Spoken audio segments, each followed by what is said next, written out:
Okay, so you want to own a Tiger tank, not read about one. Actually own one, insured, fueled, sitting in your garage. Here's the twist. You technically can't. There is exactly one running Tiger I left on planet Earth, and it belongs to a museum that will never sell it. So before we get into what owning one would even cost, we need to talk about why the answer to can I buy a Tiger is, right now, a hard no, and what the closest thing actually costs instead. Why the answer is you can't, and what that tells you. Of the roughly 1,350 Tiger I tanks Germany ever built, only a handful survive anywhere in the world, and almost all of them are static museum pieces, inert hulls, engines pulled, guns welded, permanently parked behind a velvet rope.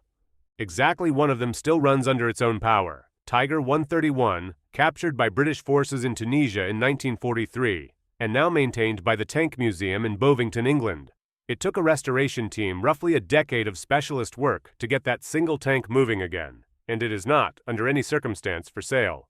You can pay to ride in it during a museum fundraiser. You cannot buy it, no matter what you offer. That scarcity is the entire story before we even get to a single dollar figure. Compare that to the rest of the private Webby-Wed-Dusanid tank market, which is a genuinely active, if extremely niche, collector economy. A running Sherman, thousands were built, and a meaningful number survive, will run you somewhere between $250,000 and $500,000 today, depending on condition and variant. A German Panzer IV, rarer and more sought after, sold at a 2014 auction from the legendary Littlefield collection for $2.5 million. An AMX-13, a much later and more common Cold War light tank, can be had for as little as $26,000 to $75,000. The Tiger sits at the very top of that pyramid in desirability, and yet it's the one tank you flatly cannot buy at any price, because there's simply nothing left to sell, what it would have cost you to own one in 1943. So let's answer the question the way it was actually answerable 8 decades ago, because the economics of operating a Tiger were brutal, even when the German war machine was the one footing the bill. A single Tiger I cost the German government somewhere around 250,000 Reichsmarks to build, comparable in relative terms to roughly $1.3 million today, and that number climbed even higher in the tank's earliest production runs before manufacturing was streamlined. Building one consumed close to 300,000 man-hours of skilled labor, compared to roughly 10,000 hours for an American Sherman. That's not a small gap. That's the difference between a factory finishing 20 to 30 Shermans in the time it took to complete a single Tiger, and the sticker price was, as with every vehicle on this list, only the down payment. A Tiger burned through roughly a liter of fuel for every 200 to 300 meters it drove cross-country, giving it an effective range of only around 100 kilometers before it needed refueling again. Genuinely dismal for a 57-ton vehicle. Multiply that consumption across sustained combat operations, and you get a machine that quite literally could not function without a fuel supply chain robust enough to feed it constantly. A supply chain the German war economy increasingly could not guarantee as the war dragged on. There was also the crew to account for, and crew training doesn't show up on a bill of materials, but absolutely showed up in the total cost of keeping a Tiger operational. The tank's complex transmission and gun-laying systems took meaningfully longer to master than a Sherman's, and every additional week spent training a replacement crew was a week that crew wasn't available at the front.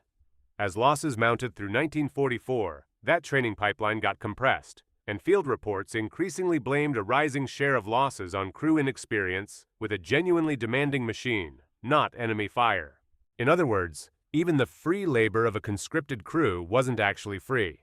It came with a lag time measured in months, and a Tiger sitting idle waiting for a trained crew was still costing the war economy money every single day it wasn't in the fight. The maintenance bill nobody puts in the brochure. Here's where owning a Tiger gets genuinely ugly, and it's the same problem that would face a modern private collector trying to keep one running today. Multiple heavy Panzer Battalion reports from the field describe Tiger units achieving genuine combat readiness on only around 20 to 25% of days on any given campaign, meaning 3 or 4 out of every 5 Tigers assigned to a unit were, at any given moment, sitting in a repair yard instead of running, sidelined by transmission failures, track damage, or the sheer mechanical strain of hauling that much steel across terrain. The vehicle was never really built to cross gracefully. That complexity is exactly why a private collector today can't simply buy spare parts for a Tiger the way they might for a vintage Sherman. There's no parts catalog, no dealership, no factory still manufacturing torsion bars or the tank's distinctive overlapping road wheels. Every single replacement component for a surviving Tiger has to be custom fabricated from scratch by specialist machinists working from original blueprints and physical measurements taken off the one remaining example, at a cost that dwarfs the equivalent part for almost any other collectible vehicle on Earth. The Bovington restoration team spent years just sourcing and recreating parts that, for a Sherman collector, might be a phone call and a shipping fee away. Even routine maintenance carries costs most car owners would find absurd. Tiger 131's own maintenance crew has noted publicly that the tank's appearance at any given public display is genuinely conditional on mechanical reliability that week. An 80-year-old, one-of-a-kind engine doesn't get a guarantee, no matter how skilled the team maintaining it happens to be. That's the reality of owning the only working example of anything. There's no backup unit to swap in while yours is in the shop, and every hour of downtime is an hour the museum's single most famous exhibit simply isn't available to the public that paid to see it. What a private collector actually pays for a lesser tank. Since a Tiger itself is off the table, it's worth understanding what collectors who chase the next rung down actually budget for, because the pattern applies directly to what Tiger ownership would cost if one ever became available. Buying the vehicle is frequently the cheapest part of the entire hobby. Jacques Littlefield, who assembled the largest private collection of military armor in American history, often paid remarkably little for the tanks themselves, sometimes just a few $1,000s for a rough, non-running hulk pulled out of a field or a foreign army's surplus yard. It was everything after the purchase that ate the real money: international shipping on something that weighs as much as a commercial jet, insurance for an asset that's functionally irreplaceable, and a restoration process that could stretch across years and consume far more than the vehicle's original purchase price. When the Littlefield collection was finally auctioned off in 2014 to help fund a new museum, it generated $10.24 million across just 2 days, spread over 122 military vehicles, and more than 200 lots of parts and accessories. A real functioning secondary market for machines that most people assume simply don't change hands anymore. That auction is also where you can see the Tiger's absence most clearly. Shermans, Panzerfes, even Cold War-era armor all cross the block for real money, bid on by collectors from 10 different countries. No Tiger was ever part of that sale, or any sale like it, because none exist in private hands to sell in the first place. Then there's the legal layer almost nobody thinks about until it's too late. In most countries, including the United States, privately owning a tank's hull and engine is generally legal, but the main gun is a different story entirely. Cannons capable of firing live ordnance typically require the barrel to be demilled, permanently deactivated, often by welding a rod down the bore or cutting the chamber, before a collector can legally take possession, plus separate registration and compliance work depending on jurisdiction. None of that is optional, and none of it is cheap, and skipping it isn't a fine you can just absorb. It's the kind of violation that gets the vehicle seized entirely, the running costs that never stop, even parked in a barn. Say you've cleared every one of those hurdles, and you're now the proud, functionally singular owner of a running heavy tank. The bills don't slow down once it's sitting in your garage. Specialized insurance for a multi-million-dollar irreplaceable historic vehicle isn't a line item most policies are built to handle, which means collectors typically need a specialist underwriter familiar with historic military vehicles, at a premium that reflects both the asset's value and the genuine liability of owning something that could, in theory, still function as a weapon.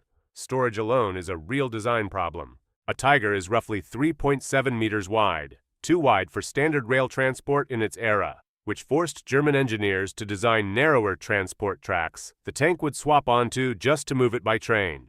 And moving one today still requires oversized load permits, a specialized low-loader trailer, and route planning around anything the tank's weight might crack, like an ordinary residential road or a bridge rated for much lighter traffic. None of that is a one-time cost. Every single time the vehicle needs to move for a show, a repair, or a relocation, that entire logistics bill resets. Beat. So what does the whole picture actually add up to? Run the comparison side by side, and the Tiger's position in this market becomes almost paradoxical. It is, by reputation, the most desirable tank of the Second World War. Thicker armor, a longer-reaching gun, a mystique no Sherman or Panzer before can match. And it is also the one entry on this list with a price tag that can't actually be written down, because the market for it doesn't exist. A Sherman collector pays roughly $500,000 and joins a small but real community of people who can trade parts, compare notes, and occasionally sell to each other. A Tiger collector, in the most literal sense possible, has nowhere to shop. That scarcity is itself the most important economic lesson sitting inside this whole question. An asset's value was never just about what it cost to build or how impressive its specifications were on paper. It's about how many of them survived long enough for anyone to want one at all.